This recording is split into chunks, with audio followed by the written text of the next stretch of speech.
All right, ladies and gentlemen, we have 2 games to go over finally.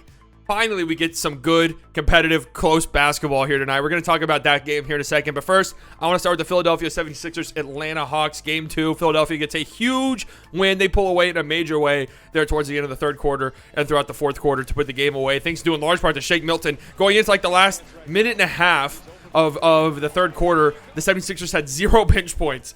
0 bench points. They're getting outscored like 35-0 from the bench, and then Shake Milton went off. The rest of the game, he had 14 points. Like, he completely took this game over. Thibault had a huge and one there at the end. But what I want to talk about, and the reason why I picked the Atlanta Hawks going into this series, mainly because I was worried about Joel Embiid. Nothing to worry about here for Joel. When he had 39 in game 1, he had 40 tonight. He's absolutely unstoppable. He is absolutely unstoppable right now. Clint Capella's doing the best that he can, and the best is just not good enough. Sorry, Clint. But the reason why I changed my pick, even after a loss to the 76ers, is Atlanta like literally could not miss to start game 1. And they go through stretches like this. They even had some stretches like this tonight where they literally cannot miss a shot. But I thought what I saw in the second half of game 1 defensively from the 76ers, obviously they made it, they turned a blowout into a somewhat close game there at the very end. They had a chance to win or at least tie it. I liked what I saw, and I thought if they could carry over that defensive intensity throughout the rest of the series, I think they should be able to handle this Atlanta team. I like the adjustment of putting Ben Simmons on Trae Young. Now, I will say this.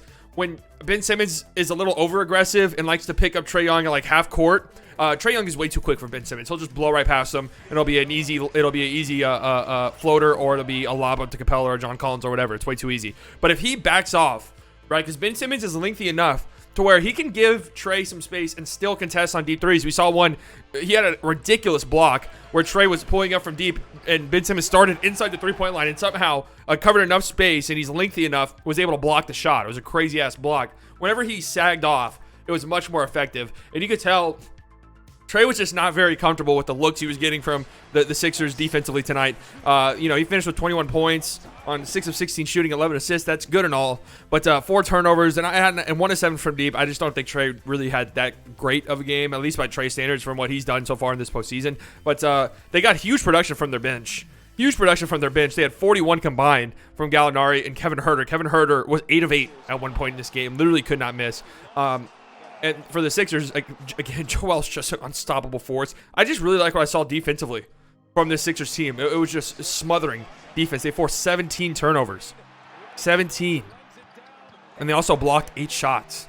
Like, they were just played really, really great defensively. And Joel Embiid's absolutely unstoppable. So I do like what I saw from this Sixers team.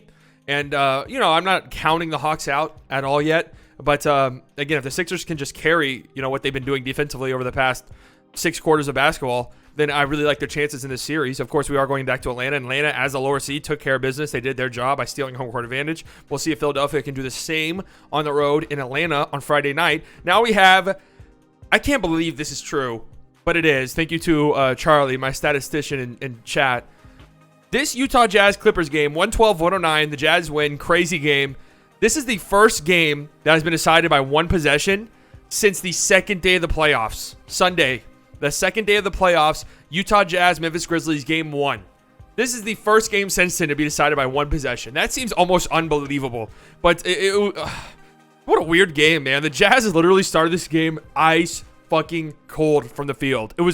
I couldn't believe what I was seeing. It was so hard to watch. They were breaking 3 after 3 after 3 after 3.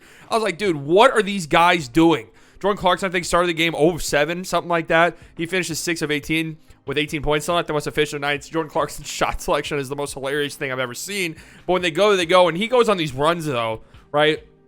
For Clarkson, it's a little bit more than like the points that he scores and the shots that he scores. It's when he goes on these runs where he hits like 3 threes in a row and the crowd's going nuts and the team's feeding off that momentum. Those are the huge stretches you get from Jordan Clarkson. Even though the game ends, it might not be the most efficient looking stat line. It's those runs where he hits 3 shots in a row and everybody's going fucking nuts and the team builds on that momentum. Those are the huge stretches for Jordan Clarkson. And Donovan Mitchell obviously is a story for the Utah Jazz. He completely took this game over in the third quarter. It was absolutely unbelievable. Down the stretch, there were some moments where I was like, all right, like that last shot he took at the end where he's trying to hit the dagger. I respect the shit out of it. Donovan Mitchell, we know how he plays, man. Just absurd amounts of swagger. And, he was just automatic in the third quarter and the fourth quarter. Just completely took this game over. It was remarkable to watch. Donovan Mitchell had an amazing game, 45 points, just remarkable scoring. Like they couldn't do anything. I was screaming on the stream. I was screaming. I was like, stop switching. Stop switching. They kept giving Donovan Mitchell exactly what he wanted. They had Kawhi on him. Everybody on Twitter's going crazy like, oh my God, Kawhi was guarding him. Yeah, Kawhi was guarding him. But the moment a pick came, Kennard was switched onto him, and Kennard was absolute food. Mitchell was cooking Kennard every single time that he got switched onto him. I was yelling at my monitor. And then once they started to double Donovan towards the end and setting him different looks, well, that's when he kind of, he had an ugly turnover, forced up some bad shots. That's what they're going to have to do when Donovan Mitchell is cooking. They can't just let him get an easy switch onto Kennard, and that's absolute food. He blows right past him every single time. And you got to come hard with your doubles, too, because they'll split him because he's athletic enough to do that. So, considering how they started to win this game, despite the fact that, I don't know what the fucking stat was, they missed like 17 straight shots or some crazy shit like that, you feel pretty good. I don't think that's the actual stat, but that's what it felt like. And for the Clippers, if you're a Clippers fan, the 12 of you that exist, you got to look at this game and you got to say, all right, Kawhi Leonard did not play well at all, especially by Kawhi Leonard standards. Playoff P was in full effect tonight. He was terrible. He did hit some big shots towards the end, though. I do want to give him some credit there. He did hit some big shots towards the end, but by and large, he was pretty awful. Marcus Morris was 1 of 9 from deep. He was absolutely horrendous. Yet, we only lost by 3 on the road to the number 1 seed. Like, you're feeling pretty good. Kawhi probably is not having this bad of a game again, although I want to give a massive shout-out to Royce O'Neal, because I thought he played fantastic defense on Kawhi Leonard tonight. I want to give a huge shout-out to him and the rest of the Jazz team for defending Paul George and Kawhi. But, they were missing some pretty open looks. The Clippers were. To be fair, the Jazz were early in the game as well. But if you're a Clippers fan, you look at this game, you say, all right, we're not going to get that bad of a performance from Kawhi again. We're probably not going to get that bad of a performance from Paul George again. We'll be fine. We just got to win game 2, and we did what we needed to do. Luke Kennard played some huge minutes too, and they got big minutes from DeMarcus Cousins. I mean, it looked early on like they were going to run away with this game. It just did. The way that they were playing, they had everybody involved, and then Donovan Mitchell just took over. That's pretty much the story. And then you have Rudy Gobert with that massive block there at the end. Before that, I really didn't feel like Rudy Gobert had much of an impact on this game, at least like by Rudy Gobert standards, because it felt like Derek Favors was like providing the same exact thing off the bench. I thought Derek Favors played really, really well too. But that block on the end on Marcus Morris, and people are shitting on Marcus Morris. Yeah, Marcus Morris 1 of 9. It wasn't a good game for him at all. But I don't know. He kind of got thrown a grenade there in the corner. I thought Kawhi passed up a pretty good look by Kawhi standards. I thought Paul George passed up a pretty good look, and it ended up in Marcus Morris's hands, and he got blocked by Rudy Gobert. And now everyone's making fun of him on Twitter because that's just the way the internet works. All right. So that's what we got. I don't know who wins this series. I picked the Clippers. I think I'm still going to stick with them. We'll see. Paul George can't be having off nights like this. This isn't the Dallas Mavericks anymore.